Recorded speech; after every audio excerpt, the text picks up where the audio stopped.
በክልሉ የህብረተሰቡን ሰላምና የአካባቢን ጸጥታ በማስከበር እንዲሁም ህገወጥ ተግባራትን በመከላከል የሚሊሻ አካላት አስተዋጽኦ የጎላ እንደነበር የደቡብ ኢትዮጵያ ክልል ሰላምና ጸጥታ ቢሮ አስታወቀም። በቢሮው የሚሊሻ ጽሕፈት ቤት የ2017 ዓ.ም የ9 ወራት የሥራ አፈጻጸም፣ የቀሪ የ90 ቀናት ዕቅድ ትኩረት አቅጣጫና የሁለተኛ ዙር የሀገር መከላከያ ሰራዊት ምልመላ ሂደት ያለበት ደረጃ ግምገማ መድረክ አካሂዷል። ለመቅደስ ኡሹሌ ዘገባ አለማየሁ አልቶ።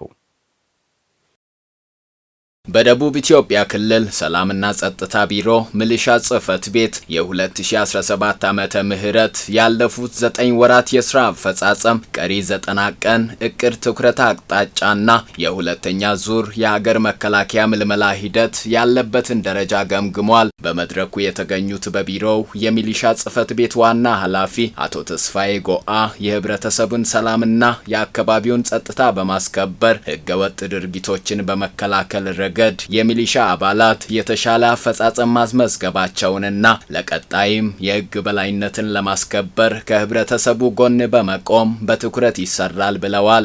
የተቋሙ ሪፎርም ማድረግና በተቋሙ ውስጥ ያሉ የብልሹ አሰራሮችን በመቀየር የዜጎች ሰብአዊና ዲሞክራሲያዊ መብታቸውን እንዲጠበቅ ከማድረግ አንጻር ሰብአዊ መብት አያያዝና አጠባበቅ ላይ ሚሊሻ በራሱ በቅቶ የሌሎችን እንዲጠብቅ ማድረግ ሌላው ደግሞ ህገወጥ ድርጊቶችን ከመከላከልና ከመጠበቅ አንጻር ተቋም ከመጠበቅ የአካባቢው ከመጠበቅ ከውስጥም ከውጭም ያሉ ጠላቶች መጠበቅ ስራው ትልቁ ግቦች የተጣለባቸው ስራዎች ናቸው። ከዚህ አንጻር ሚሊሻ ተቋሙን ለዚህ ስራ ለማሳካት መተግበር ያለበት አንዱ በስልጠና ማብቃት፣ ሁለተኛው ደግሞ ህብረተሰቡን በማቀናጀት ህብረተሰቡን በማንቃት በጋራ የአካባቢ ሰላም የማስጠበቅ ስራዎችን መስራት አለበት። እነዚህ ስራዎቹ ከስልጠናው አካባቢ የተሻለ ደረጃ የተሰራበትና ክልሉ አንጻራዊ ሰላም ያለበት ነው። የአንጻራዊ ሰላም እንዲሰፍን ሚሊሻ የተጫወተው ሚና ቀላል አይደለም። የሁለተኛ ዙር የሀገር መከላከያ ምልመላ ስራ በማጠናቀቅ የመከላከያ ሚኒስቴር ባወጣው የምልመላ መስፈርት የሰው ኃይልን ለመሰብሰብ ቅድመ ዝግጅት በማጠናቀቅ የንቅናቄ ስራ መጀመራቸውን በክልሉ ሰላምና ጸጥታ ቢሮ ሚሊሻ ጽሕፈት ቤት ምልመላና አቅም ግንባታ ዳይሬክቶሬት ዳይሬክተር አቶ ንጉሴ ለማ አመላክተዋል። እኛ ብቻ ሳንሆን ባለድርሻ አካላት ጋር በጋራ ተቀናይተን ነው የምንሰራው። ስለዚህ ይሄ ሚሊሻ ደግሞ ቴክኒካሊ ስለሚሰራ ያን የተቀመጠውን መስፈርት ከሌሎች አካላት ጋር ሆኖ እንዴት ተግባራዊ ያደርጋል የሚለውን ነገር ነው። እኛ ምልመላ መስፈርቱ የሚሰጠው ከመከላከያ ሚኒስቴር ነው። ያንን ወደ ታች ማውረድ ነው የኛ ስራ። አሁን ቅስቀሳዎች እየተካሄዱ ነው። ቅስቀሳ ማስታወቂያዎች ይለጠፋሉ። በአካባቢ ቋንቋ፣ በአካባቢ ሚዲያ፣ በሞንታርቦ በተለያየ መልኩ ህዝብ በሚገኝባቸው ወጣቶች ሊገኙ በሚችሉባቸው አካባቢዎች ቅስቀሳ እየተደረገ ነው። በክልሉ ካሉት ዞኖች የተወጣጡ የመድረኩ ተሳታፊዎች በአካባቢያቸው ሰላምና ጸጥታ ለማስከበር የሚያስችል የሚሊሻ አካላትን ግንዛቤ በማስጨበጥ ለህብረተሰቡ ዘብ እንዲሆኑ በማድረግና በሁሉም አካባቢ ህገወጥ የኮንትሮባንድ ዝውውርን በመቆጣጠር የራሳቸውን ኃላፊነት መወጣታቸውን ተናግረዋል። አንጻራዊ ከጊዜ ወደ ጊዜ በተለይ እንደ አካባቢያችን ተጨባጭ ሁኔታ አንጻራዊ ሰላም አለ። ይህን ሰላም ደግሞ አስቀጥሎ መሄድ የሁሉም ባለድርሻዎች ርብርብ የሚጠይቅ ነው። ሚሊሻ ያው ራሱ ወንጀልን የሚከላከል ብቻውን ሳይሆን ህዝቡን በማሳተፍ ነው። ቀድሞ የመከላከል ስራ መስራት ከእያንዳንዱ ሚሊሻ አባላት የሚጠበቅ ስለሆነ ይህን የግንዛቤ ስራ በየመዋቅሩ፣ በየቀበሌው፣ በየቀጠናው፣ በየመንደሩ የመስራት ስራ በስፋት ተሰርቷል። ሚሊሻ ማለት ራሱን ሰውቶ ህዝብን የሚያገለግል ከመሆኑም አንጻር ሚሊሻ ሰላምን ከማስጠበቅ አንጻር የ9 ወር አፈጻጸሙ ሲናይ በጣም ከፍተኛ ነው፣ ውጤት ያስመዘገበ ነው። ህገወጥን ከመከላከል አንጻር የውጭና የውስጥን ሰላምን ከማስጠበቅ አንጻር በጣም የላቀ ከፍተኛ ውጤት ያስመዘገበበት ሁኔታዎች አሉ። በሁሉም አካባቢ የህብረተሰቡን ሰላምና ጸጥታ ለማስከበር የሚሊሻ አባላት በሚያደርጉት ጥረት ህብረተሰቡ ሊተባበር ይገባልም ተብሏል። ኢየሱስ ክርስቶስ የደቀ መዛሙርቱን እግር በፍጹም ትህትና ዝቅ ብሎ በማጠብ ያሳየው ትህትና የሰው ልጆች ተዋደውና ተከባብረው እንዲኖሩ የሚያስተምር መሆኑን የሃይማኖት አባቶች ይገልጻሉ። ይህንን ታላቅ አስተምህሮም የሚዘክረው ጸሎተ ሐሙስ ሃይማኖታዊ ስርዓት በወላይታ ሶዶ ደብረ መንክራት አቡነ ተክለ ሃይማኖት ገዳም በተለያዩ መርሃ ግብሮች ተከብሯል። በመርሃ ግብሩ ላይ በኢትዮጵያ ኦርቶዶክስ ተዋሕዶ ቤተክርስቲያን የወላይታ ሀገረ ስብከት ሊቀ ጳጳስና የቅዱስ ሲኖዶስ አባል አቡነ ይስሐቅ የካህናትና ዲያቆናት እግር ሕጽበት አከናውነዋል። ሃይማኖታዊ ስርዓቱን የተከታተለችው ሂሩት የምሩ ዝርዝሩን ታቀርበዋለች።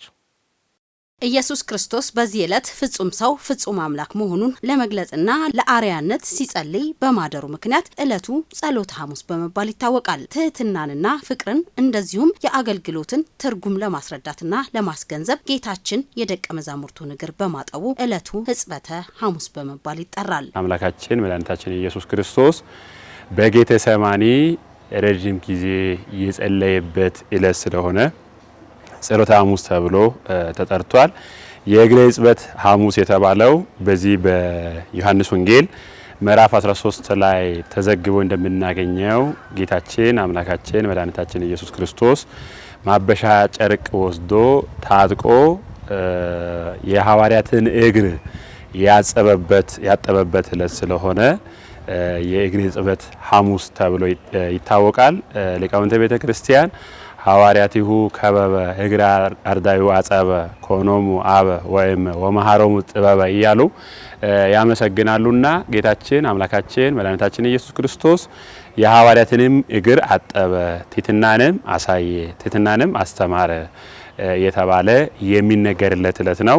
መላው ሕዝበ ክርስቲያን የሕጽበት የምስጢር የጸሎት ቀን በተባለው በዚህ ዕለት በንስሐ ታጥበው ስጋው ደሙ እንዲቀበሉ ታስተምራለች ብለዋል የሃይማኖት አባቶች። የጸሎት ስርዓትን ነው። ከፊት ትልቅ መከራ ስላለ ያን መከራ ለማለፍ ሐዋርያት በርትቶ እንዲጸልዩ ትጉና ጸልዩ እያለ እየመከራቸው በጌተሰማኒ በአትክልቱ ስፍራ ከሰውነቱ ደም የተቀላቀለበት ላብ ወዝ እስከሚወጣ ድረስ ክርስቶስ ጸሎት ያደረገበት ትልቅ በጸሎት የምናስበው ዕለት ነው። ስለዚህ በጸሎት የማይታለፍ ነገር የለም። አሁን ለሀገር ሰላምም ለእያንዳንዳችን ችግርም ጭምር ጸሎት ያስፈልጋል። ክርስቶስ አምላክ ሆኖ እያለ አዳኝ ሆኖ እያለ የጸለየው ለምንድን ነው? እዚህ ላይ ነው ትልቁ ቁም ነገር። ስጋን በመልበሱ እንደኛ ፍጹም ሰው ነው። ፍጹም ሰው በመሆኑ መከራ ከፊታችሁ በሚመጣበት ጊዜ ጸልዩ፣ መከራውን ታሳልፋላችሁ። አባቶይ ይህች ጽዋ ከኔ ትለፍ እንደ ፈቃዴ ሳይሆን እንደ ፈቃዴ ይሁን እያለ በጌተሰማኒ በአትክልቱ ስፍራ ትልቅ ጸሎት ክርስቶስ የጸለየበት ዕለት ስለሆነ ጸሎተ ሐሙስ በመባል ይታሰባል። 22 ላይ ጌታችን አምላካችን መድኃኒታችን ኢየሱስ ክርስቶስ ስጋውን እና ደሙን ለሐዋርያት የሰጠበት ማዕድን አንስቶ ባረከ፣ ቆርሶም ሰጣቸው። ይህ በአዲስ ኪዳን ለእናንተ የሚቆረስ ስጋዬ ነው። ስጋውን ደሙንም አንስቶ ባረከ ሰጣቸውም። ይህ በአዲስ ኪዳን ለእናንተ የሚፈስ ደሜ ነው፣ ብሉ ጠጡ ብሎ የሰጠበት ዕለት ስለሆነ ስጋውንና ደሙን የሰጠበት ዕለት ነው። ሕዝበ ምእመኑ ትህትናን በተላበሰ መልኩ እርስ በርስ በመከባበርና በመደጋገፍ ትህትናን በመላበስ ልንኖር እንደሚገባ የሃይማኖቱ አስተምህሮት ያዛል። ስናመጣ ትህትናን፣ ትዕግስትን እና ታላላቆችን እንድናከብር እኛ ትንንሾቹ ታላላቆችን እንድናከብር ያደርገናል። እንደዛ ብለን ነው እያስተማሩንም ያለው እስካሁን ድረስ አባቶቻችን በዛ መልኩ ነው። መከፋፋቱ፣ መነቋቆሩ፣ በእምነት በሃይማኖት በዘር በጎሳ መለያየቱ አለ። ክርስቶስ ይሄንን አይደለም ለሰው ልጆች ያስተማረው። ለሰው ልጆች ትህትናን ነው። እሱ አምላክ ሲሆን ወርዶ የኛ ነገር ያጠበበት የካህናት ነገር ካህናት ደግሞ የኛ ነገር የሚያጥቡበት ትህትናን ለማስተማር ነው። ስለዚህ ምእመኑ ካለበት አስተሳሰብ ወጥቶ ትክክለኛውን መንገድ ቢይዝና ሰላምን አጥብቆ ቢሻ የሚል ሀሳብ ነው ያለኝ። አባቶቻችንም ያስቀምጡልን በጎ የሆነ እሴት አለ። ጌታችን አምላካችን መድኃኒታችን ኢየሱስ ክርስቶስን ይህንኑ ነው ቀደም ብሎ ከስሩ ላሉ ሐዋርያት ያስተማረውና በዋናነት አሁን ላይ በሀገራችንም በዓለማችንም በተለያየ መንገድ እየተፈጠረ ያለውን አለመግባባት እየተፈጠረ ያለውን ችግር ሊፈታ የሚችለው ትሁት መሆን ነው። ዝቅ ብሎ ለታናናሾቻችን አባቶቻችን መታዘዝ ነው። ይሄንን ባህል ደግሞ ማምጣት ይቻላል። የነበረውን ነገር ማዳበር፣ ችግሮቻችን ምኑ ጋር ነው የተፈጠረው ብለን ደግሞ ችግሮቻችንን በመፈተሽ በጎ የሆነውን ማህበራዊ ሴቶቻችንን መመለስ ይቻላልና እንግዲህ እንማራለን ከጌታችን ከመድኃኒታችን ከኢየሱስ ክርስቶስ ምንማረው በየዓመቱ ይሄ በዓል እየተመላለሰ እኛ እንድንዘክረው እንድናስበው የተደረገው በዋናነት እንድናመጣው የነበረውን ነገር ደግሞ እንድናጎለበት ነውና ማጠናከር ይቻላል። በዚህ የጾም ወቅት ክርስቶስ ለሰው ልጆች የከፈለውን ዋጋ በማሰብ ህዝበ ምእመኑ ለምድሪቱ መጸለይ እንዳለበትም ተነስቷል።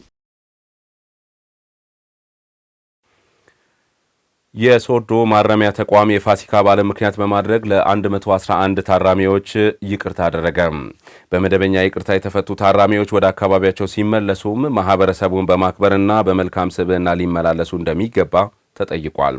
በይቅርታ የተፈቱ ግለሰቦች ወደ ህብረተሰቡ በሚቀላቀሉበት ጊዜ የወንጀል አስከፊነትን በማስተማር የበኩላቸውን ኃላፊነት እንዲወጡም ተጠይቋል። ፍሬህይወት ተስፋዬ ተጨማሪውን አዘጋጅታለች። የደቡብ ኢትዮጵያ ክልል መንግስት የፋሲካ በዓልን ምክንያት በማድረግ ከ900 በላይ የህግ ታራሚዎችን መደበኛ ይቅርታ በማድረግ ከቤተሰብና ከማህበረሰብ ጋር እንዲቀላቀሉ አድርጓል። በዚህ መሰረት ከሶዶ ማረሚያ ተቋም ደግሞ ይቅርታ የተደረገላቸው 111 ሲሆኑ በማረሚያ ቆይታቸው መታነጻቸውንና ዳግም በወንጀል ድርጊት ላለመሳተፍ መዘጋጀታቸውን ተናግረዋል። እኔስ እንኳን 4 ዓመት ፍርደኛ ነበርኩኝ። 2 ዓመት ቆይታ እዚህ አድርጌያለሁ፣ ታርሜያለሁ፣ ታንጫለሁ። ሌሎቹም ታርሞ ታንጾ ቤተሰቦችንም እንዲያገለግሉ እኔም አሁን ለቤተሰቦቼ ብዙ ትምህርት ከዚህ ወስጄ እየወጣው ነኝ። ምንም ሰው የኔ ጓደኞችም ይሁን እኔም ትንሽ ስራ ብሰራም ከኔ ጋር ያን ስራ ሰርቶ እንዲለወጡ አደርጋለሁ። አንድ ዓመት ከ4 ወር ቆይቻለሁ። እዛ ውስጥ ብዙ ትምህርት አግኝቻለሁ። ብዙ እውቀት አግኝቻለሁ። በየወሩ ስብሰባ አለ፣ ደግሞ የህግ ትምህርትም አለ። ብዙ ትምህርት አግኝቻለሁ። እኔ ከዚህ በኋላ ወንጀልን በጋራ እንከላከላለን። ወንጀል ጥሩ አይደለም። ተምሬያለሁ። ወንጀል አደጋ ነው፣ ክፉ ነው። በቃ ተምሬያለሁ፣ ተቀብያለሁ። የሶዶ ማረሚያ ተቋም 1853 የህግ ታራሚዎች ያሉት ሲሆን ከነዚህ መሃል 2ቱ የፍርድ ቅነሳ ሲደረግላቸው 109ኙ ደግሞ በመደበኛ ምህረት የተፈቱ መሆናቸው ተገልጿል። 1853 ታራሚዎች አሉ። ከነዚህ ውስጥ እነዚህ ዛሬ የክልሉ መንግስት ይቅርታ ያደረገላቸው 111 በድምሩ ሲሆኑ ከዛ ውስጥ 6 ሴቶች በማዕከላቸው አሉ። ስለዚህ በአጠቃላይ 111 እዚህን የትንሳኤ በዓልን ምክንያት በማድረግ የክልሉ መንግስት ይቅርታ አድርጎላቸው 2 ሰው ደግሞ የፍርድ ቅነሳ የተደረጉ እድሜ ልክ ከነበሩበት ወደ 25 የመጡ ስለሆነ እዚህ ቆይቶ አመክሮ ሲደርስ ነው የሚወጡት እና ስለዚህ ከነዚህ ጋር ተጨምሮ 2 እነዚህ ወንዶች ናቸው። ከነዚህ ጋር ተጨምሮ 111 ታራሚዎች በዛሬው ዕለት ወደ ቤተሰቦቻቸው ሊቀላቀሉ የተዘጋጁ ናቸው። በ2017 የፋሲካ በዓል ምክንያት በማድረግ በደቡብ ክልል 990 የህግ ታራሚዎች በመንግስት ይቅርታ ተደርጎላቸዋል። ከነዛ ውስጥ ወላይታ ማረሚያ ተቋም 111 ታራሚዎች 104 ታራሚዎች ወንድ 6 ሴት ታራሚዎች ሙሉ ይቅርታ በመንግስት ተደርጎላቸዋል። ይቅርታ ተደርጎላቸዋል ማለት በባህሪው ከመንግስት ጋር ውል ገብተዋል ማለት ነው። የሚገቡት ውል ምንድን ነው? መልካም ባህሪ በማሳየት የጎዱትን የህብረተሰብ ክፍል በመካስ ከወንጀል ነፃ የሆነ ማህበረሰብን በመፍጠር መልካም ባህሪ በማሳየት መልካም ዜጋ በመሆን ፍሬያማ ዜጋ በመሆን መንግስትንና ህብረተሰብን ለመካስ ውል ገብተዋል ማለት ነው። በምህረት የተፈቱ ግለሰቦች ደግሞ ወንጀል እንዳይሰሩና ከማህበረሰቡ ጋር ተከባብረው መኖር እንዳለባቸው የሚያሳስቡት የዘርፉ ኃላፊዎች ወደ ማህበረሰብ ሲቀላቀሉ ህብረተሰቡም በፍቅር ሊቀበሏቸው እንደሚገባ ያስረዳሉ። በሰለጠኑበት ሙያ ስራ ሰርቶ የልማቱ ተሳታፊም ተጠቃሚም እንደሆኑ ከቤተሰብ ጀምሮ ከቀበሌ አመራር ጀምሮ ከወረዳ አመራር ጀምሮ ከሃይማኖት ተቋማትን ጨምሮ እነዚህ ሰዎችን የተወሰነ ጊዜ ከማህበረሰቡ ተለይቶ ለብቻቸው የቆዩ ስለሆነ ማሰባሰብ፣ ማቅረብ፣ መደገፍ ያለው ነገር ማመቻቸት፣ ችግራቸውን ማዳመጥ ይጠይቃል። ትላንት ወንጀለኛ ስለሆነ አሁን ወንጀለኛ አይደሉም። ወንጀለኝነት ምን ያህል አስከፊነት እንደሆነ ያንን ዋጋ ከፍሎ የሚመለሱ ናቸው። ካሁን ከዛሬ ጀምሮ ነፃ ሰዎች ናቸው። መንግስት የጣለባቸውን የፍርድ ልካቸውን በአግባቡ ጨርሶ መንግስት ማምኖባቸው ወደ ቤት የላካቸው ስለሆነ እነዚህን ህብረተሰቡ በሰላማዊ ራሳቸውን ሰላም አድርጎ የመጡ ስለሆነ በዚሁ ልክ ተቀብሎ ማስተናገድ፣ ማሰማራት፣ ማሰራት፣ መደገፍ፣ ችግራቸውን ማዳመጥ ያስፈልጋል። ይሄ የህብረተሰቡ የሁላችንም ኃላፊነት ሊሆን ይገባል። በአደራ ውል ገብቶ የፈታ መንግስት ህብረተሰቡ ውስጥ ከገቡ በኋላ ሌላ ወንጀል ላይ የሚሳተፉ ከሆነ ድጋሚ በይቅርታ መስፈርት ውስጥ አይገቡም፣ ለይቅርታም ብቁ አይሆኑም። ሲቀጥል በይቅርታ ከተፈቱ በኋላ ሌላ ወንጀል ውስጥ ገብተው የሚያዙ ከሆነ የይቅርታ ውል ስለሆነ ውሉ ፈርሶ የስራታቸው ጊዜ ተግባራዊ ይሆናል ማለት ነው። ስለዚህ ይህንን አውቀው ወደ ህብረተሰቡ ሲቀላቀሉ ከሌላው ህብረተሰብ በበለጠ መልኩ መልካም ስነ ምግባርን በመላበስ ስለ ወንጀል አስከፊነት ለሌላው በመመስከር ወንጀልም እንዳይፈጸም በመከላከል መልካም ባህሪ እንዲያሳዩ አሁን የተፈቱ የህግ ታራሚዎችን አደራ ላለው በሁሉም አካባቢዎች ሰላምን ለማስፈን ከወንጀል ድርጊት በመቆጠብ ወንጀልን በጋራ ልንከላከል ይገባል ተብሏል። ከውጭ የሚገቡ ምርቶችን በሀገር ውስጥ በመተካት ህብረተሰቡ በተመጣጣኝ ዋጋ ምርቶችን እንዲያገኝ እየተደረገ ያለው ጥረት ተጠናክሮ እንደሚቀጥል ተገለጸ። ከጠባቂነት ተላቀን የተመቻቸልንን እድሎች ተጠቅመን ውጤታማ እየሆንን ነው የሚሉት ደግሞ በአረካ ከተማ በማህበር ተደራጅተው የሚሰሩ ወጣቶች ናቸው። በከተማው የኢትዮጵያ ታምርት እኛ እንሸምት በሚል መሪ ሐሳብ የተዘጋጀ ባዛር በይፋ ተከፍቷል። ትሁን ዘለቀ ዝርዝር ይዛበታለች። በወላይታ ዞን አረካ ከተማ ኢትዮጵያ ታምርት እኛም እንሸምት በሚል መሪ ሐሳብ በተካሄደው ባዛር የተገኙት የወላይታ ዞን ስራ ዕድል ፈጠራና ኢንተርፕራይዞች ልማት መምሪያ ኃላፊ ዶክተር ፋኖስ ዛና ከውጭ የሚገቡ ምርቶችን በሀገር ውስጥ በመተካት ህብረተሰቡ በተመጣጣኝ ዋጋ እንዲያገኝና ስራ አጥ ወጣቶች ተደራጅተው ወደ ስራ እንዲገቡ አስፈላጊው ድጋፍ እንደሚደረግ አስታውቀዋል። አንድ ማህበር ውስጥ እስከ ኢንተርፕራይዝ ውስጥ እስከ 60 ያለ በእያንዳንዱ ስራ እድልን ከመፍጠር አንጻር የጎላ ሚና እየተጫወተ እንዳለ በጣም ደስ የሚያሰኝ ነገር ነው። ከዛ ውጪ እንደ ዘንድሮ ወደ ስራ ለማስገባት ካቀድናቸው አብዛኛውን ሚና እየተጫወተ ያለው ከተማ ስለሆነ ስለዚህ እንደዚህ አይነት ባዛሮችን እያዘጋጅን ህብረተሰቡ ተጠቃሚ እንዲሆን ከማድረግ አንጻር ትልቅ ሚና ይኖረዋል። ስራ አጥነትን ለማስቀረት በስራ ፈጠራ ዘርፍ የተሰማሩ ወጣቶች ለአካባቢያቸው አልፎም ለሀገራቸው ጠቃሚ እንዲሆኑ አስፈላጊው ድጋፍ እንደሚደረግ ተመላክቷል። ኢትዮጵያ ታምርት እኛም እንሸምት ብለን ከስራ ዕድል ፈጠራና ኢንተርፕራይዝ ልማት መምሪያ ጋር ይህንን መድረክ ይህን ፕሮግራም ስናዘጋጅ በእኛው ምርት እኛ እንኩራ፣ እኛ በእኛው በሚለው መርህ እኛ አምርተን እኛ እንሸምት። ከዚህ በፊት ከውጭ ሀገር የሚገቡ እዚሁ ተኪ ምርቶችን እዚሁ አምርተን እዚሁ እንጠቀም፣ ውድ የሆኑ ከውጭ ሀገር የሚገቡ እቃዎችን እዚሁ በእኛው እጅ ባመረቱ ኢንተርፕራይዞች እንግዛ የሚለውን ባህል ለማድረግ ነው። ወጣትን ማደራጀት ማለት ስራ አጦችን ማደራጀት ብቻውን በቂ አይደለም፣ ጎልም አይደለም። ማደራጀት፣ ማሰልጠን፣ ማሰማራት ነው። ከዚህ ጋር በተያያዘ የተደራጁ ወጣቶ ስራ አጦች ስልጠና ይወስዳሉ፣ ግንዛቤያቸው ያድጋል። ከዛም በኋላ ወደ ስራ ይገባሉ። ወደ ስራ ከገቡ በኋላ የሚያመርቱ ምርቶቻቸው ደግሞ በቂ ገበያ ማግኘት አለባቸው። የገበያ ትስስር ከመፍጠር አንጻር ሰፊ ስራዎችን ሰርተናል። ለምሳሌ ከተሰሩ አንዱ አሁን እንደዚህ አይነት ባዛሮችን በተለያዩ ጊዜ ማዘጋጀት ነው። ያዘጋጀን እንገኛለን። እንደገና ደግሞ ልምድ ልውውጥ እርስ በርስ እንዲያደርጉ የማድረግ ስራዎችን መስራት ነው ያለብን። እየሰራንም እንገኛለን። ሌላው ደግሞ የእነርሱን ምርት ለሌላው የማስተዋወቅ ሌላ ማለት ከዚህ አልፎ ወደ ሌላም ወስዶ እንዲሸጡ የማድረግ ስራዎችን እየሰራን ነው ያለነው። ለባዛሩ ምርታቸውን ያቀረቡ ማህበራትን በበኩላቸው ከጠባቂነት በመላቀቅ ወደ ስራ በመግባታቸው ከራስ አልፎ ለሌሎች ወጣቶች የስራ እድል መፍጠራቸውን ገልጸዋል። እርዳታ እነሱ ባያደርጉልኝ ይሄንንም መስራት አልችልም። ላሜራ በመስጠት እንድሰራ አግዘውኛል። ግን ያው በትንሽ ካፒታል ነው የተነሳሁት። 2000 ብር ካፒታል ነው የተነሳሁት። አሁን እስከ ወደ 10000 ደርሻለሁ። አንድ አመት ነው ከጀመርኩ። የበለጠ ቢረዱኝ ደግሞ የበለጠ መስራት እችላለሁኝ። ለምሳሌ እንደ ማሽን አይነት ነገር ብሰራ አሁን በእጅ ነው የምሰራው። በማሽን አይነት ነገር ብሰራ ወደፊት ከዚህ የተሻለ እሰራለሁ። ስንደራጅ ያው በትንሽ ካፒታል ነበር፣ ወደ 200 ብር ነበር ጅማሬው። የዛኔ ደግሞ ስንሰራም በእጅ ነበር ያው ስንሰራ የነበር ነው። አሁን ግን ከዛ ወዲህ እግዚአብሔር ይመስገን በጥሩ ሁኔታ ሰውም እየለመደ እና ካፒታላችን ቢያንስ አሁን እስከ 3 ሚሊዮን ብር ነው የደረሰው። ይሄም የሆነው ያው በተለይ የከተማ አመራሩ ከዚህ ጋር በተያያዘ በጣም ከፍተኛ የሆነ እገዛ ነበር።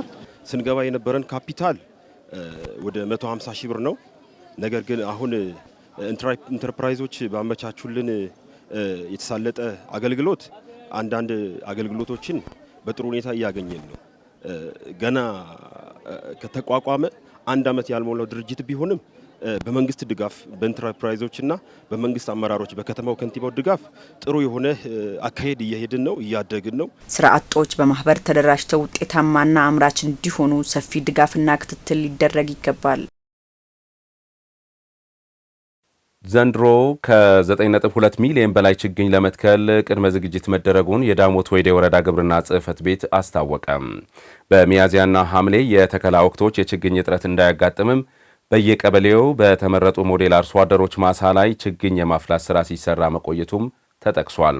በወረዳው አርሶ አደሮች ካፈሏቸው ችግኞች መካከል አብዛኛዎቹም ለምግብነት የሚያገለግሉ ናቸው። ዝርዝሩ ደግሞ የውብሸት ጳውሎስ ነው። ከዚህ ቀደም ችግኞችን ከገበያ ሲገዙ የነበሩ እነኛ አርሶ አደሮች ዘንድሮ ለሸመታ አይወጡም። ምክንያቱም በማሳቸው የተለያየ ዝርያ ያላቸው ችግኞችን በማፍላት ቀድመው ተዘጋጅተዋል። ዋን ኤከር ድርጅት ከወረዳ ድርሻ አካል ጋር በመተባበር ይህንን ስራ ባስጀመሩት መሰረት እስከዚህ ድረስ እየሰራው መቆየት የሚታወስ ሲሆን ይህንን ወደ ምርቱ የሚታይበት ደረጃ የደረስኩበት ይህንን ቡና ከዛ የተጀመረው ነው። የመጀመሪያው እስከ 4 መደብ ቡና ነው። ይሄ ግራቤሊያ ነው። ይሄ አቮካዶ ነው።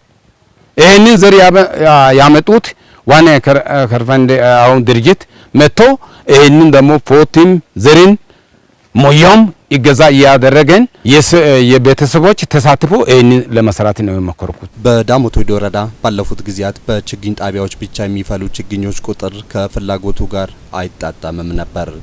ዘንድሮ ግን ያ ታሪክ አልፎ በቂ ችግኞችም በወረዳው ፈልተዋል። እኛ ይህንን ስራ ያስጀመርነው በ2017 ከመስከረም ወር ጀምሮ ነው።